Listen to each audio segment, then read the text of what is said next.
პირველებს რამდენიმე წუთის წინ ქონდა შესაძლებლობა კითხვები დაგვესვა ქართული ციხეების უფროსისთვის პაატას ალიასთვის დავინტერესდით აპირებს თუ არა დროებით ვადაზე ადრე გათავისუფლების კომისია განიხილოს პოლიტპატიმრების საკითხი რადგან პაატას ალია პროფესიით იურისტია მან ძალიან კარგად იცის რა წერია კანონში პირველ რიგში ჩვენ ვკითხეთ აქვს თუ არა უფლება დროებით ვადაზე ადრე გათავისუფლების კომისიას განიხილოს პოლიტიკოსების საქმე მათი განცხადებების გარეშე თავდაპირველად პაატას ალიამ გითხრა რომ პოლიტიკოსებმა მიმართვა თავად უნდა გააკეთონ ბოლოს კი მოუწია ეღიარებინა რომ ნამდვილად პენტენციურმა დაწესებულებამ უნდა მიმართოს კანონის მიხედვით არ არის ვალდებული მსჯავრდებული რომ თავად მოითხოვოს კომისიამ განიხილოს მისი საკითხი პაატას ალიამ დაგვიდასტურა რომ ახლა რუსთავის მე-12 დაწესებულების ადმინისტრაციის კეთილნებაზე არის დამოკიდებული როდის გაუგზავნიან ვადაზე ადრე გათავისუფლების კომისიას პოლიტიკური პატიმრების საქმეებს რაც დაზუსტებით შეგვიძლია ვთქვათ არის ის რომ ზურა ჯაფარიძემ ნიკა მელიამ გიორგი ვაშაძემ ასევე ირაკლი ოქრუაშვილმა სასჯელის ნახევარი უკვე მოიხადეს ნიკა გვარამია და გივი თარგამაძე რამდენიმე დღეში მოიხდიან სასჯელის ნახევარს რაც იმას ნიშნავს რომ 6-ვე პოლიტიკური ლიდერი საქმესთან დაკავშირებით კომისიამ ახლა უნდა იმსჯელოს პაატას ალია ბოლოს იძულებული გახდა ჩვენთვის ეთქვა რომ პენტენციურ დაწესებულებაზე არის ახლა დამოკიდებული ყველაფერი თუმცა ისიც განმარტა რომ ძალიან ბევრი საქმეები შედის კომისიაში და ის ვერავის ვერ მიუთითებს რომელ საქმეზე უნდა იმსჯელონ იურისტი ხართ განიხილავს როგორც ვადის მიხედვით არის თუ არის სასჯელის ნახევარი მოხდილი აქვს და მაშინ განიხილავს მიმართვის გარეშეც იმსჯელებთ არა განცხადებით უნდა მიმართოს განცხადების გარეშეც შეიძლება ამის გაკეთება თქვენ ეს ხო კარგად იცით კომისიას უნდა მიმართოს კანონი ხო სავალდებულოა ბატონო პაატა შესაძლოა მინისტრი რა თქმა უნდა ყველასთვის სავალდებულოა და შესაბამისად მე ვარ მინისტრი და ვერ ჩავერევი მომართვის გარეშე შეგიძლიათ ამის გაკეთება და ამას გეკითხებით მომართვის გარეშე ამას გააკეთებთ პენტენციური კანონს შეასრულებთ პენტენციურ დაწესებულება პენტენციურ სამსახური ასრულებს კანონს რაც მათზე არის დავალებული პენტენციური ვალდებულებაა რომ ეს ვალდებულება რაც არის პენტენციური ამას შეასრულებს და ასრულებს კიდევ თქვენ დამიდასტურეთ რომ მათი ვალდებულებაა პენტენციური დაწესებულება თქვენ იურისტი ხართ და ეს ძალიან კარგად იცით დარწმუნებული ვარ კანონში წერია რომ პენტენციური დაწესებულება ვალდებულია მას შემდეგ რაც ნახევარი გავა სასჯელის მიმართოს ბრალდებულის და მსჯავრდებულის მოთხოვნაც რომ არ იყოს ეს კომისია ბატონო პაატა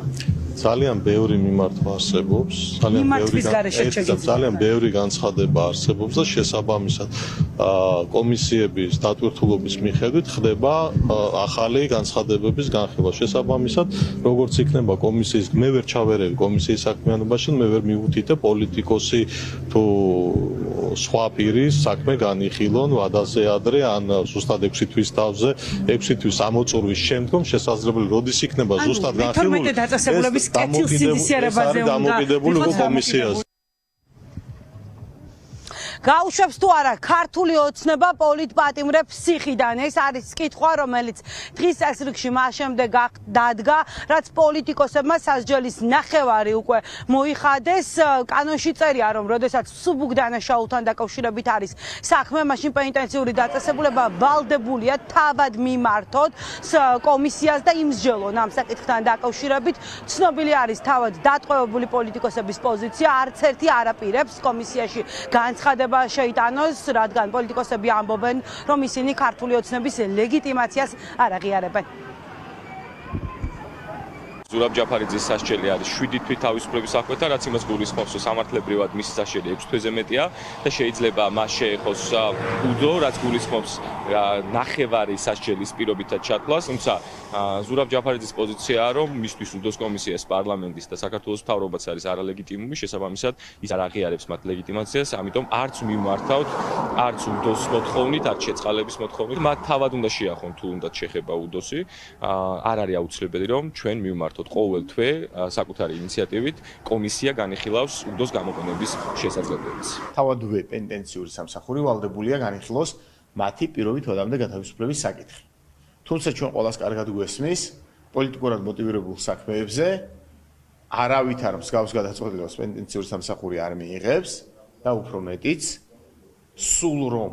ყველა კრიტერიუმი მათ ხელის გულზე ედოთ და ადამიანები იყვნენ გასათავისუფლებელი ამ გადაწყვეტილებას მაქსიმალურად დაბლოკავენ. პოლიტიკური მსჯავრდობის პირობებში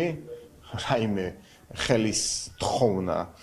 ხელისუფლების მიმართ, რომელიც თავიდან ბოლომდე ამ პოლიტიკური დევნის შემოქმედია, რა თქმა უნდა, ჩვენ მხრიდან არ მოხდება.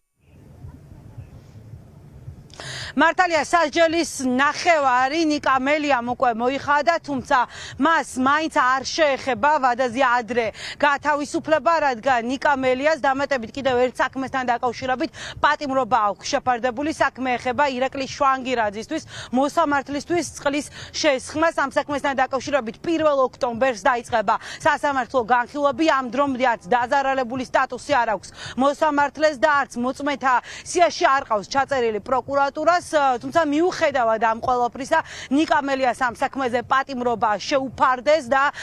გარდა იმისა, რომ ის სასჯელს იხდის თეატრალურკიანის კომისიაზე გამოუცხადებლობის საქმესთან დაკავშირებით, დამატებით პატიმრობაშიც იმყოფება. უნდა აღინიშნოს ის ფაქტი, რომ ნიკა მელია გაიტაცეს ძალოვანი უწყების წარმომადგენლებმა დაახლოებით 100 დღის წინ ამ საქმესთან დაკავშირებით არანაირი რეაგირება არ ქონია არც ერთ ძალოვან უწყებას,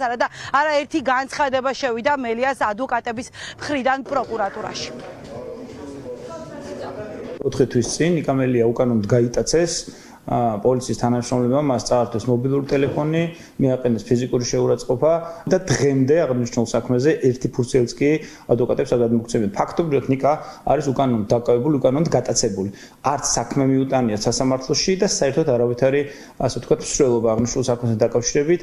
არ განხორციელებულა. მიუხედავად ამისა, უკვე 1 ოქტომბერს არის ჩანიშნული სასამართლო პროცესი. შანდობლიო კიდევ ერთი გარემოება, ბრალდება მოიცავს მოსამართლის შეურაცხყოფას, თუმცა ვის შეურაცხყოფასაც ედავებიან ნიკა მელიას, საერთოდ არ ფიგურირებს საქმეში, არ არის მისი პოზიცია. ეს კიდევ ერთხელ მიანიშნებს აღნიშნული მართლმსაჯულების, ასე ვთქვათ, ფორმალურ ხასიათს. ნიკა მელია, რომელიც არის უკანონო პატიმრობაში კომისიაზე არ გამოცხადების გამო, მას სასამართლოს მიერ ასევე უკანონოდ აქვს შეფარდებული აღკვეთის ღონისძიება, ანუ იგი ფაქტობრივად ორჯერ დაიჭირეს. აღნიშნულთან დაკავშირებით გავავლით ნიკასთან პოზიციასთან, შესაძლებელია ჩვენ მორიგჯერზე დავაყენოთ შუამდგომლობა აღკვეთის ღონისძიების შეცვლის, თუმცა რა თქმა უნდა ამას მოლოდინი იმისა, რომ რაიმე სახის კანონიერი გადაწყვეტილება იქნება, ამას ვერ მოგახსენებთ. ვადაზე ადრე გათავისუფლების კომისია როგორც წესი თვის დასაწყისში იკრიბება 15 რიცხვამდე, ანუ 15 ოქტომბრამდე თუ რუსთავის მე-12 დაწესებულების ადმინისტრაცია პოლიტიკური პატიმრების საქმეებს გადაუგზავნის ამ კომისიას, მათ უნდა იმსჯელონ და კანონი უნდა აღასრულონ, რადგან კანონში წერია, რომ როდესაც პატიმარი მსუბუქი სასჯელი აქვს პატიმარს, ნახევარს მოიხდის, მას უნდა შეეხოს ვადაზე ადრე გათავისუფლება 6 პოლიტიკური პატიმრიდან მინიმუმ 5-ს